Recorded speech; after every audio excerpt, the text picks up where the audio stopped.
नमस्कार साथियों, स्वागत है आप सभी का आपके अपने प्लेटफॉर्म टीएफसी पर, जहाँ पे हम ज्योग्राफी पढ़ रहे हैं। और ज्योग्राफी के अंदर हम महाद्वीप के बारे में पढ़ रहे थे, जिसके अंदर हमने अपने बहुत से महाद्वीपों को कंप्लीट कर लिया था।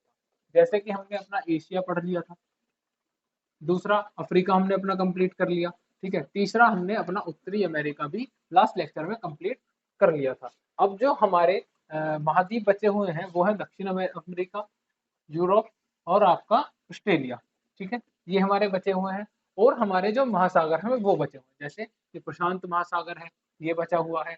दूसरा हमारा अटलांटिक महासागर बचा हुआ है, इसके बारे में हमें थोड़ी सी बातें जाननी है। एक हमारा हिंद महासागर बचा हुआ है, जिसके बारे में हमें पढ़ना है। एक दक्षिणी महासागर बचा हुआ है, एक उत्तरी ध्रुव महासागर बचा हुआ है, ठीक है। तो इन सब के बारे में हमें पढ़ना है, ठीक है। आज जो हम पढ़ेंगे वो पढ़ेंगे हम दक्षिणी अमेरिका बारे में, दक्षिणी अमेरिका के बारे में।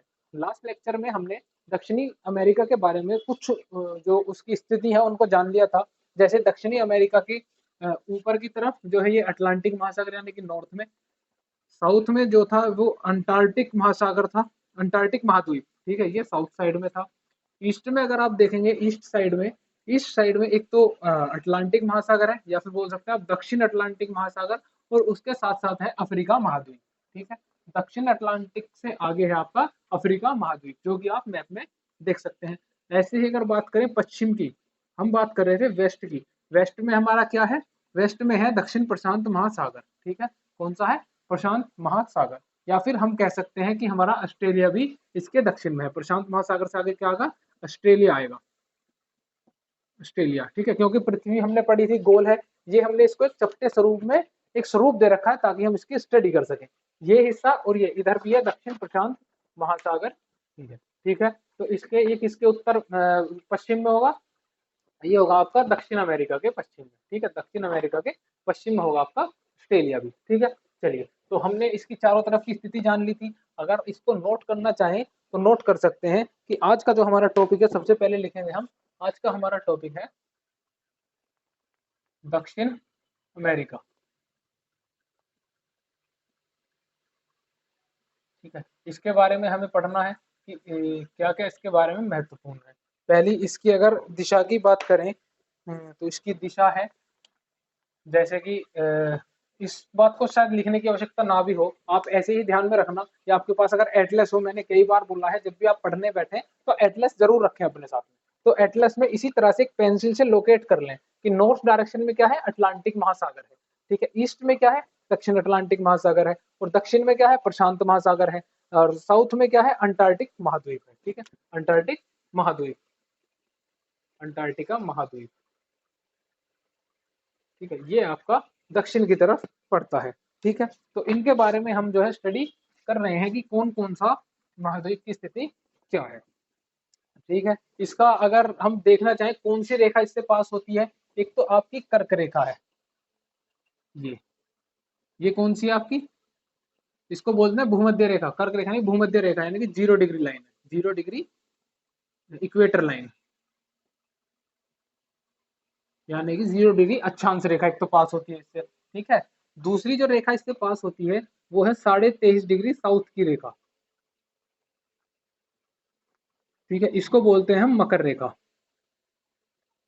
ये मकर रेखा किससे और पास होती है? ये मकर रेखा जो है ऑस्ट्रेलिया महाद्वीप से भी पास होती है। इसके बारे में हम आगे पढ़ेंगे। ये देखिए, इस तरह से ऑस्ट्रेलिया महाद्वीप से भी ये पास होती है, ठीक है। 0 डिग्री हो गई, एक मकर रेखा हो गई। तो सबसे पहले लिखेंगे कि इस द्वीप से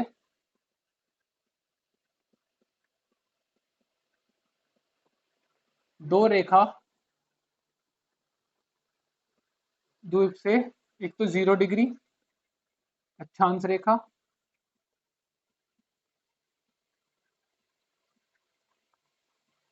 और 23.5 डिग्री साउथ डायरेक्शन की मकर रेखा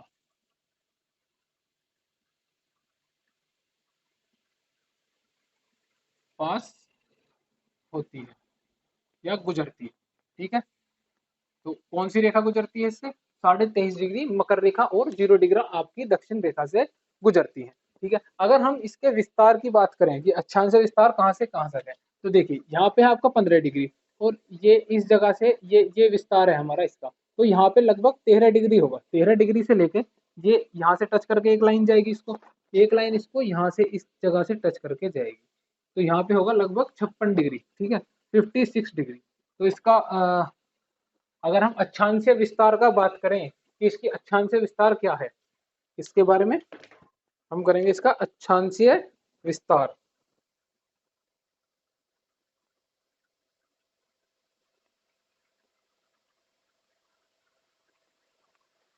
अक्षांशीय विस्तार, तो इसका अक्षांशीय विस्तार कहाँ से कहाँ तक है? अभी हमने जैसा कि पढ़ा है कि इसका अक्षांशीय विस्तार है 13 डिग्री उत्तर से लेके, उत्तरी अक्षांश से लेके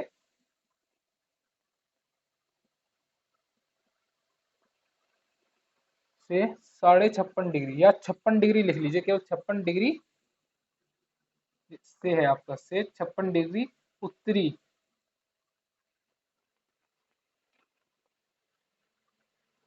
नहीं दक्षिणी अक्षांश तक।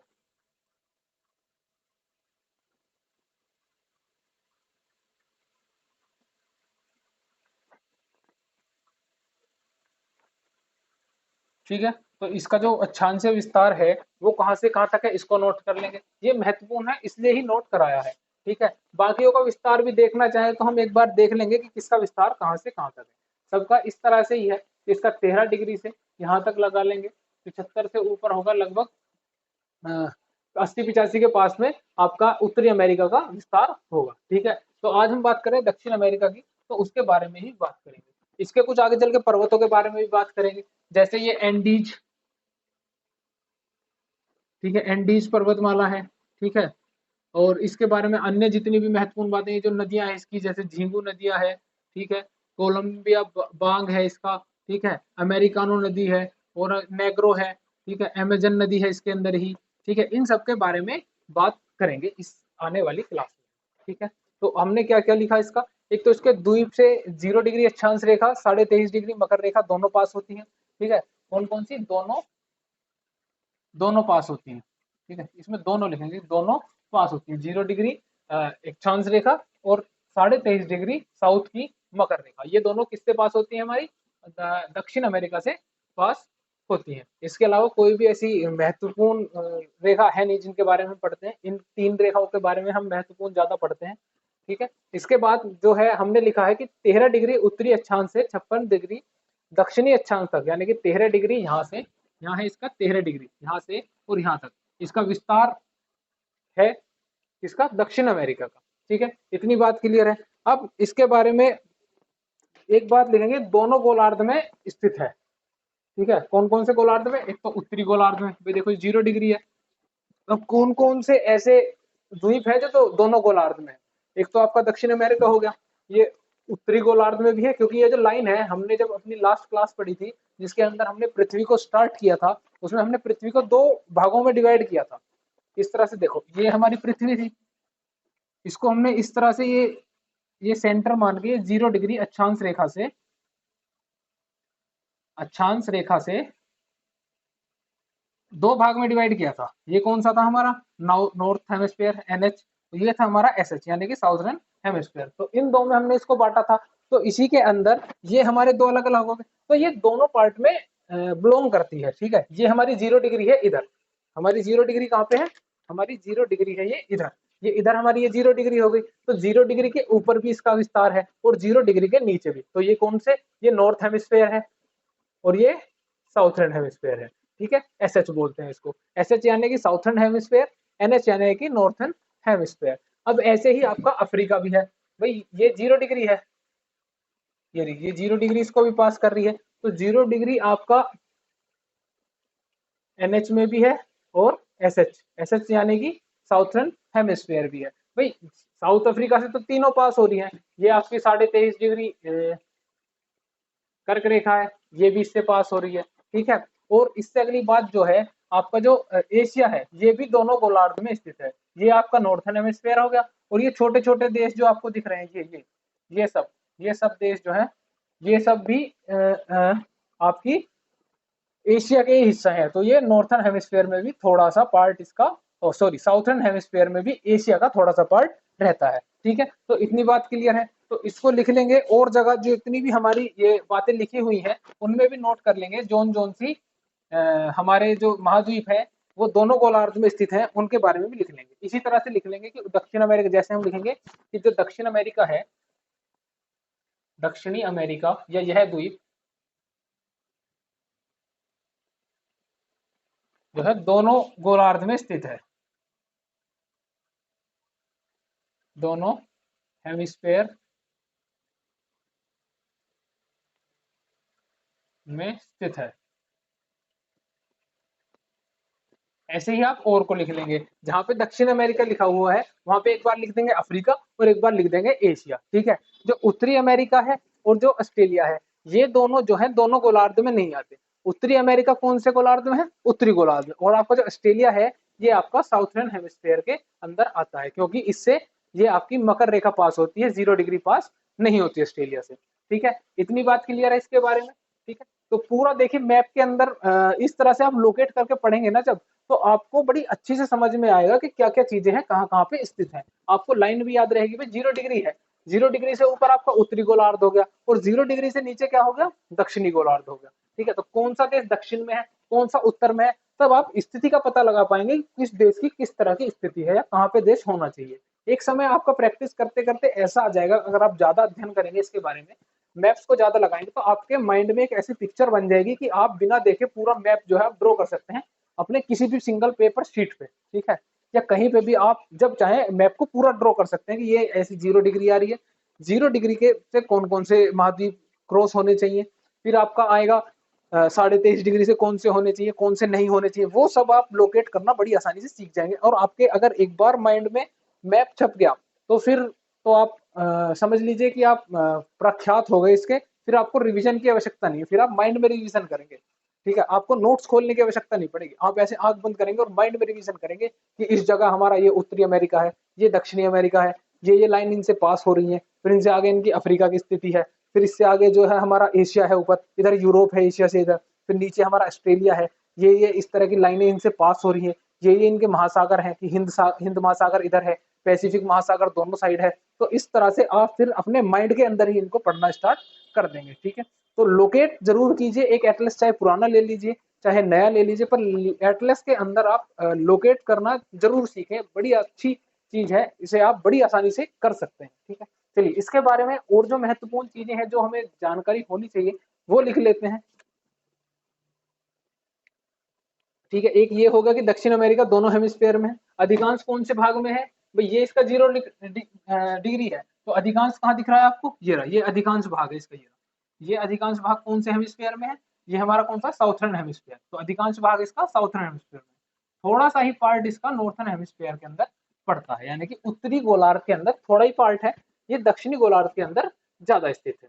ठीक है, इतनी बात क्लियर है। चलिए फिर चलते हैं अपने आगे, कि आगे हम क्या पढ़ेंगे। अब हम पढ़ेंगे इसके जो पर्वत हैं, इसकी पर्वत श्रेणियों के बारे में पढ़ेंगे, दक्षिण अमेरिका के पर्वत श्रेणियों के बारे में हम पढ़ेंगे। ठीक है, चलिए चलिए अब हम पढ़ेंगे दक्षिण अमेरिका के पर्वत के बारे में, हम पढ़ेंगे दक्षिण अमेरिका के पर्वतों के बारे में। ठीक है, कि कौन कौन से पर्वत हमारे दक्षिण अमेरिका के अंदर पड़ते हैं। ठीक है, दक्षिण अमेरिका में कौन कौन से पर्वत पड़ते हैं। तो सबसे पहला जो पर्वत लिखेंगे हम वो लिखेंगे एंडीज, जिसके बारे में अभी हमने थोड़ा सा जाना भी था। एंडीज, मैप में इसकी लोकेशन जानी थी हमने, एंडीज पर्वत। ठीक है, ये है हमारा एंडीज पर्वत। ये जो पर्वत है ये विश्व की सबसे लंबी पर्वत श्रृंखला है। क्या है ये? विश्व की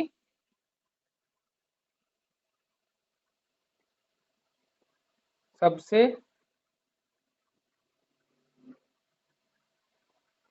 लंबी पर्वत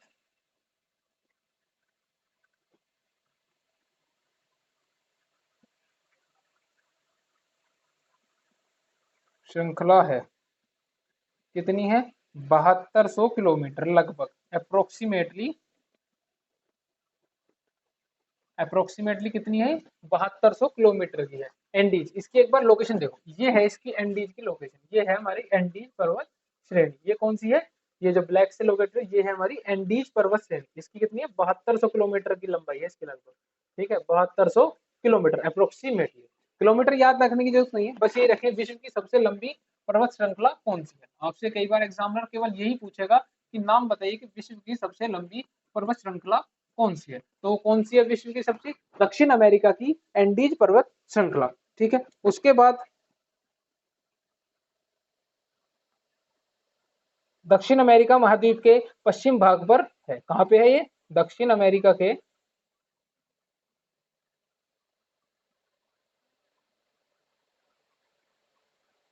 पश्चिमी भाग पर है।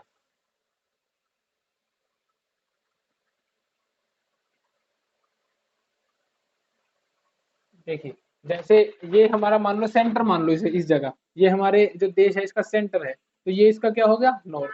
ये हो गया साउथ। ये हो गया ईस्ट। ये क्या हो गया? वेस्ट। तो ये किस जगह है? विश्व वेस्ट में, दक्षिण अमेरिका के वेस्ट पार्ट में जो आपकी एंडीज पर्वतमाला है वो स्थित है। ठीक है, दक्षिण अमेरिका की सबसे ऊंची पर्वत श्रृंखला है ये। दक्षिण अमेरिका, अब ये विश्व की नहीं, दक्षिण अमेरिका की सबसे ऊंची पर्वत श्रृंखला है। कहाँ की? दक्षिण अमेरिका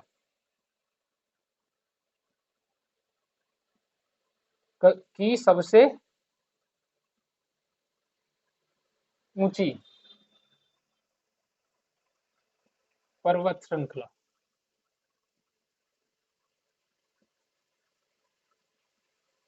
ठीक है,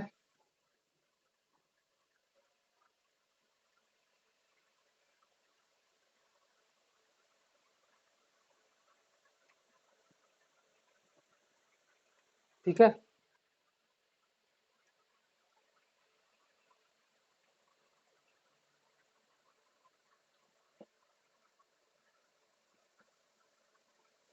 दक्षिण अमेरिका की सबसे ऊंची पर्वत श्रृंखला है। उसके बाद एक है हमारा अगला जो पर्वत है वो है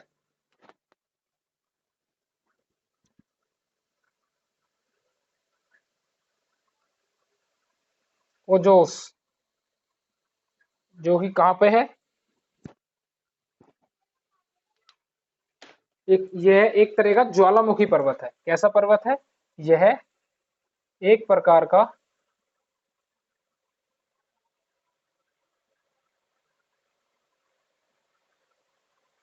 मुखी पर्वत है।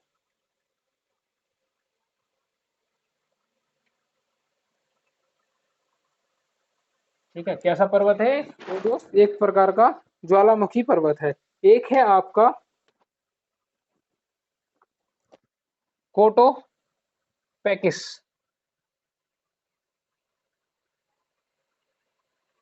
कोटो पैकिस सी। ये कहाँ पे है? ये इक्वेडोर में है। ये है आपका इक्वेडोर में। ठीक है, तो ये है आपके जो दक्षिण अमेरिका है उसके महत्वपूर्ण पर्वत। ठीक है, कौन कौन से हैं? ये तीनों हैं। इसके बारे में महत्वपूर्ण जानना था तो वो हमने लिख लिया। और बाकी ये हमारे दो और पर्वत श्रेणियां हैं, ठीक है, जिनके बारे में हमें जानना अनिवार्य था। ठीक है, ठीक है, इतना क्लियर है। इसके बाद हम पढ़ेंगे अपनी इसकी झीलों के बारे में कि जो दक्षिण अमेरिका है उसकी झीलें कौन कौन सी महत्वपूर्ण है। ठीक है, कौन कौन सी झीलें इसकी महत्वपूर्ण है। चलिए,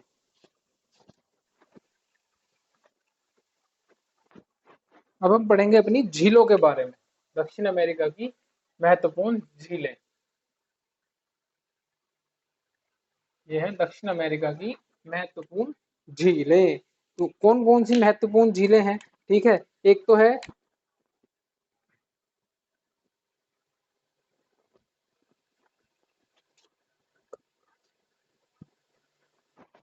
सबसे पहली है हमारी टीटी काका झील। ठीक, एक झील कौन सी है? टीटी काका। उसके बाद है हमारा मेरे कैबो, मेरी मेरे कैबो झील। ठीक, उसके बाद है हमारी पोपो झील।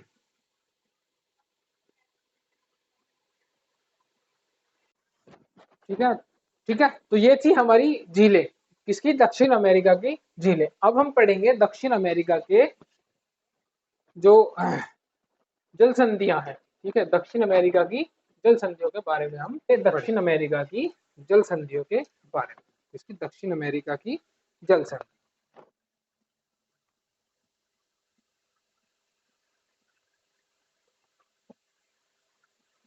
बेसिकली दो ही जल संधि भी महत्वपूर्ण है दक्षिण अमेरिका की, वो है जैसे कि पहली जल संधि है आपकी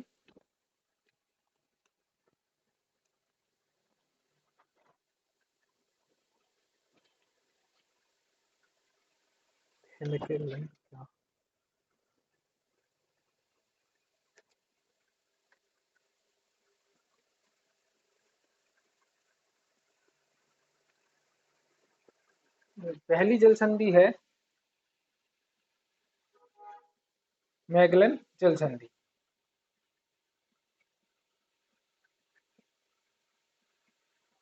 ये कहाँ पे स्थित है? जो मैगलन जल संधि है ये दक्षिण अमेरिका तथा टिटियारा डेल फ्यूगा को अलग करती है। ठीक, क्या करती है ये? यह है दक्षिण अमेरिका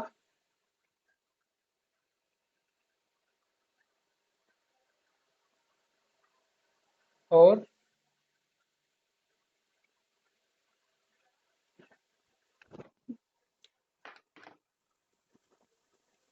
टिएरा और टिएरा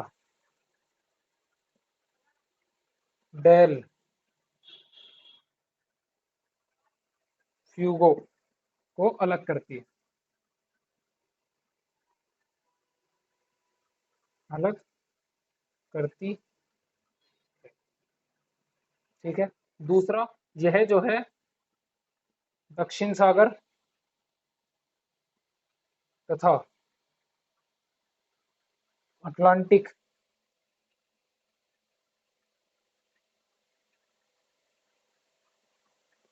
सागर को, महासागर को जोड़ती है। ठीक है, तो कौन सी जल संधि है हमारी? मैगलन जल संधि। उसके बाद दूसरी जो जल संधि आती है हमारी वो है ड्रेकू। उसके बाद जो दूसरी जल संधि आती है वो आती है हमारी, इधर लिख लेते हैं, दूसरी जल संधि आती है हमारी ड्रेक जल संधि। ठीक है, ये जो जल संधि है ये दक्षिण अमेरिका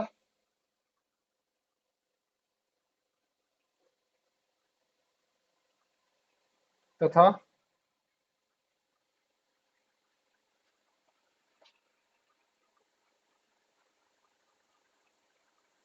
अंटार्कटिका महाद्वीप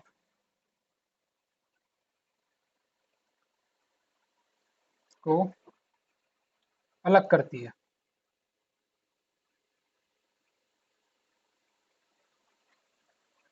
ठीक है, तो ये जो जल संधि है ड्रेक जल संधि, ये किस किस को अलग करती है? एक दक्षिण अमेरिका तथा अटलांटिक महाद्वीप को अलग अलग करती है। तो ये है हमारी जल संधियां जिनके बारे में आपको नोट डाउन करना है कि दक्षिण अमेरिका की कौन कौन सी जल संधियां हैं। तो इन जल संधियों के बारे में हमारा जानना आवश्यक था कि जो दक्षिण अफ्रीका है उसकी जल संधियां कौन कौन सी है।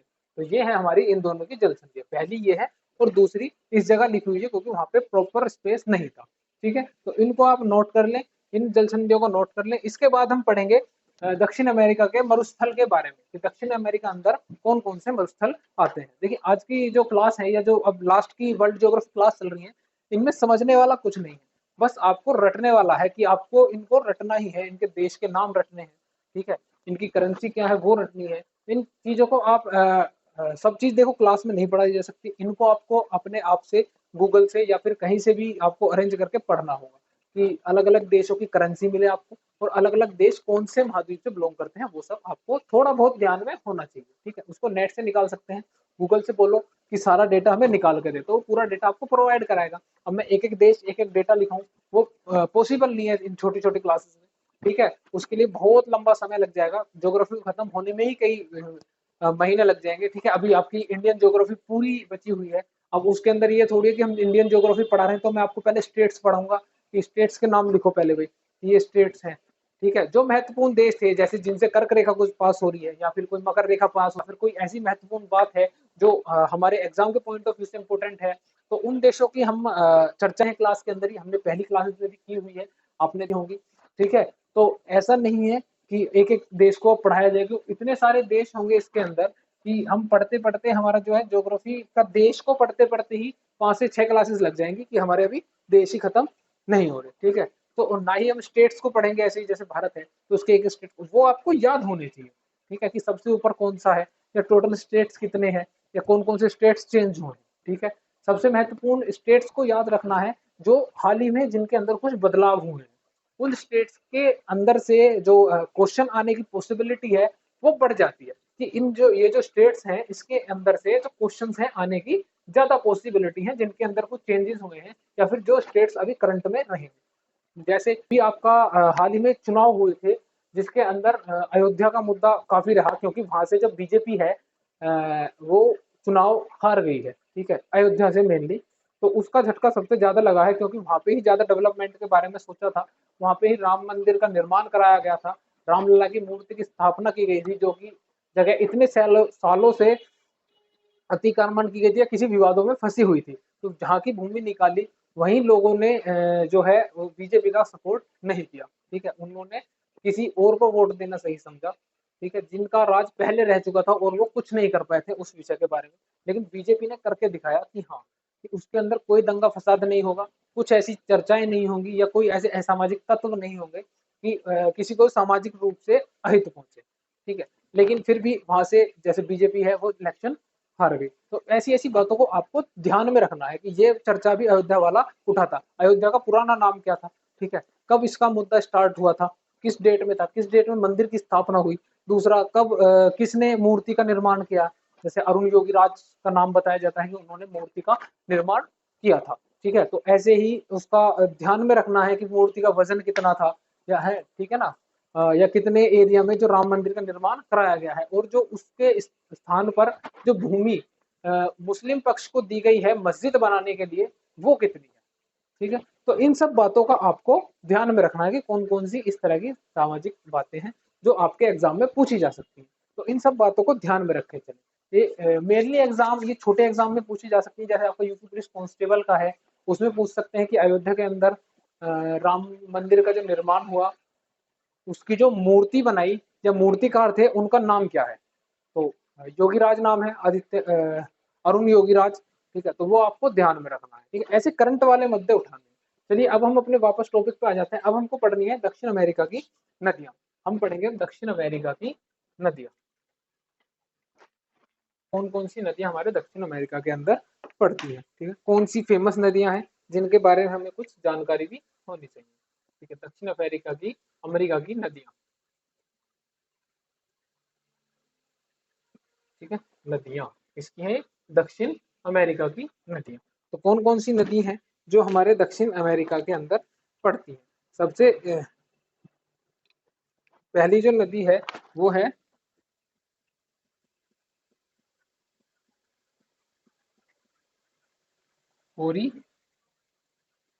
ओरिनिको नदी। ठीक है, उसके बाद है आपकी कैरो नदी, फिर आती है आपकी अमेजन नदी।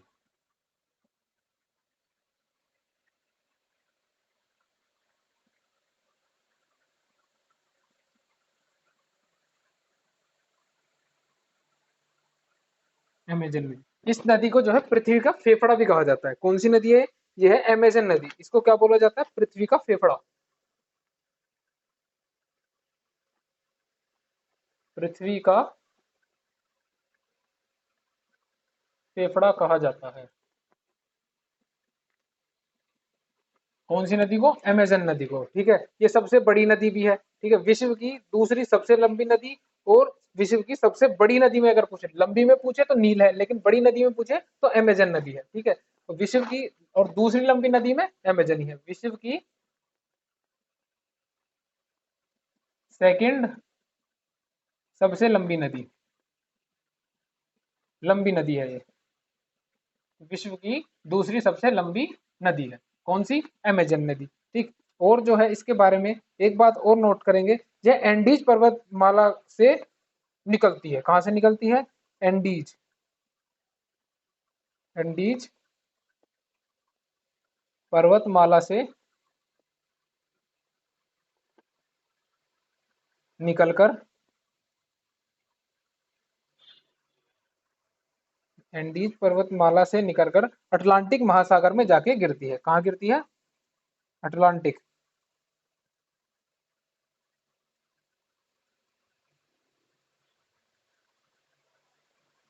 अटलांटिक महासागर में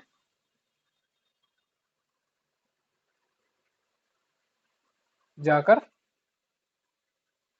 गिरती है या मिलती है। ठीक है, इसका मुहाना है वहां पर। ठीक है, मुहाना, मुहाना शब्द से आप परिचित होंगे, जितने भी गांव के हमारे बच्चे होंगे या लड़के होंगे वो सब जानते होंगे कि मुहाना शब्द क्या है। ठीक है, मुहाना, जैसे आप खेत में जाते हो तो मुहाना बदलने के लिए बोले आपके पापा जी आपको, ठीक है, आपके फादर कहते होंगे जाओ भाई उस खेत में पानी चल रहा है उसका मुहाना बदल के आओ, मतलब जिस खेत में पानी जा रहा है उसे रोक दो और दूसरे खेत में उसका मुहाना खोल दो। तो मुहाना का मतलब है जहाँ पे जाके वो गिरती है।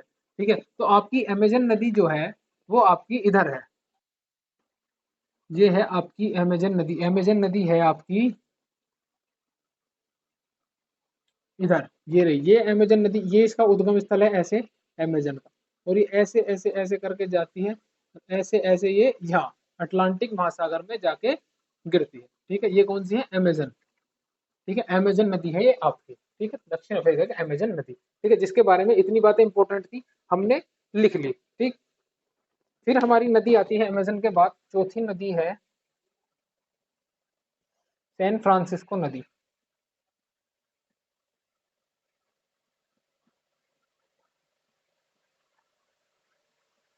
सैन फ्रांसिस्को नदी। उसके बाद पांचवी नदी आती है हमारी पराना। तो छठी नदी आती है आपकी प्रागवे। उसके बाद सातवीं नदी आती है आपकी चिवूर। फिर आठवीं नदी आती है नेग्रो। ठीक है, तो ये कुछ महत्वपूर्ण नदियां हैं आपकी इसकी दक्षिणी महा दक्षिणी अमेरिका की। किसकी है महत्वपूर्ण नदियां?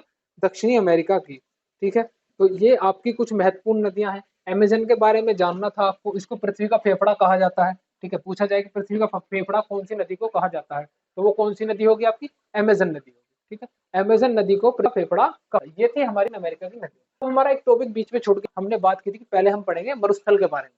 तो मरुस्थल और पठार ये दोनों हमारे रह गए हैं, तो इनके बारे में एक बार हम पढ़ लेते हैं कि कौन कौन सा मरुस्थल कहाँ है। एक बार आप इन नदियों का नाम अवश्य से नोट कर लें और इनके बारे में पढ़ें। एक बार इन्हें मैप पे लोकेट करके देखने की कोशिश करें। जिस तरह से हमने ये आपकी अमेजन नदी को लोकेट किया है, ऐसे ही आप इन्हें लोकेट करने की कोशिश करें। जैसे इधर ही आपकी पराना है, ये नदी है पराना। ठीक है, तो ऐसे ही नदी को आप लोकेट करने की कोशिश करें कि कौन सी नदी कहाँ कहाँ पर स्थित है। आपको आसानी से ब्लू लाइन दिख जाएंगी इसमें, तो एक बार उनके ऊपर अपना पेन जरूर चलाएं कि इस तरह से नदी है, तो वो नदी आपको हमेशा के लिए याद रहेगी। जब भी आप जाएंगे एटलस के अंदर कि अमेजन नदी, तो अमेजन नदी आपको ऐसे पर्वत श्रृंखला से निकलती हुई दिखाई देगी।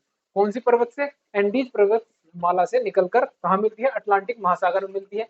विश्व की दूसरी सबसे लंबी नदी है, लंबी नदी। पहली लंबी कौन सी है? नील नदी, जो कि बनी थी ब्लू नील और व्हाइट नील से मिलकर। ठीक है, एक ब्लू नील थी और एक व्हाइट नील थी, दोनों निकलती हैं अलग अलग पर्वत से और जाके मिलती है और एक बनाती है नील नदी को। ठीक है, और वो विश्व की सबसे लंबी नदी बन जाती है।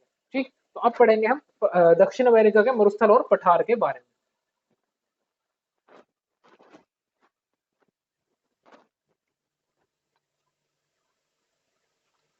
चलिए अब हम पढ़ते हैं दक्षिण अमेरिका के मरुस्थल व पहाड़। दक्षिण अमेरिका के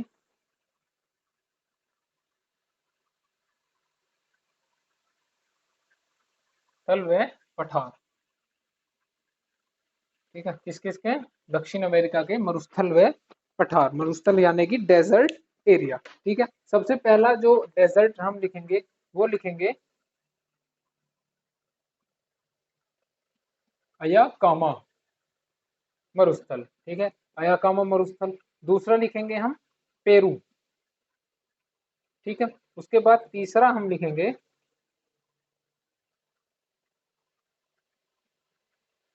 चुकीमाता। ठीक, ये तो है हमारे महत्वपूर्ण मरुस्थल जिनके बारे में हमें जानना चाहिए। अब एस्कामा जो है ये चिली के पश्चिम भाग में है। कहाँ पे है? चिली के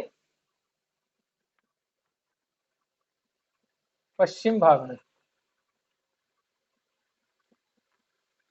इसका पे और ये जो बन जाता है इसका मतलब है पश्चिम, और अगर आपको पूरब लिखना है तो पे उ ऐसे लिखते हैं पूरब। ठीक है, तो पश्चिम और पूरब में कंफ्यूज नहीं होना। मैं थोड़ा शॉर्ट में लिख देता हूँ क्योंकि जगह का थोड़ा सा अभाव है। तो ये कहाँ पे है? हमारी चिली के पश्चिम में स्थित है। दूसरा, ठीक है, उष्ण मरुस्थल है। ये कैसा है? गर्म मरुस्थल है। उष्ण उष्ण मरुस्थल या फिर गर्म गर्म डेजर्ट है। ठीक है, आपका फिर आता है पेरू।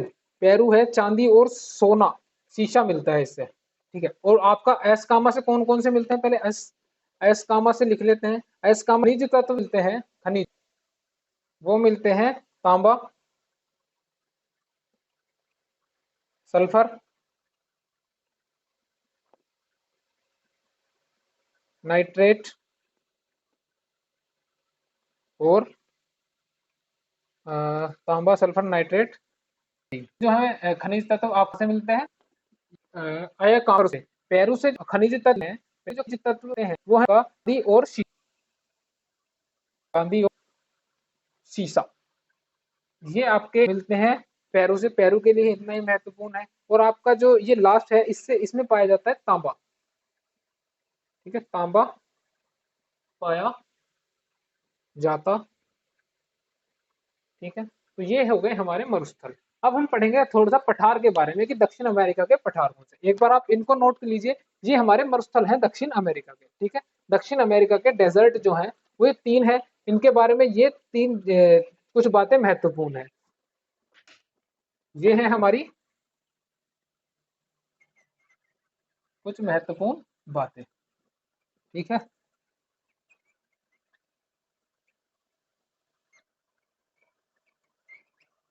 ठीक, तो इनके बारे में आप नोट कर लीजिए कि ये हैं हमारे कुछ मरुस्थल जिनके बारे में पढ़ना था। अब जो हम पढ़ेंगे अपने पठार के बारे में। ठीक है, पठारों के बारे में। पठारों के नाम लिख लीजिए, इससे आपको पठारों के बारे में हम पहले पढ़ चुके हैं। केवल उनके नाम नोट कर लेना पठारों का, और उन सबका हम पहले जिक्र कर चुके हैं। पहले हम उन सबके बारे में पढ़ चुके हैं कि कौन सा पठार कहाँ पे स्थित है। तो एक पूरी लिस्ट पढ़ी थी हमने पठारों की जो हमारे लिए महत्वपूर्ण थे। ठीक है, हम पढ़ेंगे पठार के बारे में। अब हम पढ़ेंगे पठार के बारे में। सबसे पहला है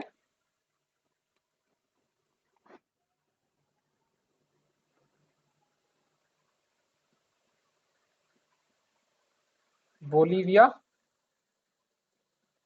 पठार। ठीक, उसके बाद आता है आपका माटो ग्रासो पठार। उसके बाद आता है आपका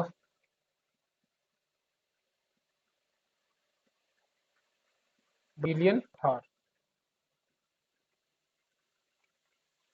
ठीक है, फिर आप चौथे नंबर पे आपका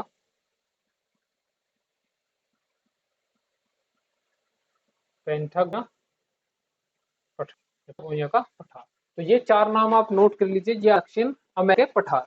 ठीक है, तो जितना हमने आज दक्षिण अमेरिका के वो काफी है, उतना ही हमें जानना था। उसके बाद हमें कुछ जानने की आवश्यकता। ठीक है ना, हमने जाना वो काफी है दक्षिण के बारे में। ठीक है, तो हमने उत्तर अमेरिका लिया, दक्षिण पढ़ लिया, एशिया लिया। अब बचते हैं अफ्रीका भी पढ़ लिया, यूरोप और ऑस्ट्रेलिया। तो अब क्लास होगी इन दोनों को तरह पढ़ लेंगे कि यूरोप की स्थिति क्या है और ऑस्ट्रेलिया की स्थिति क्या है। तो तब तक आज रिवीजन करते रहिए और बने रहिए टीके साथ। नमस्कार।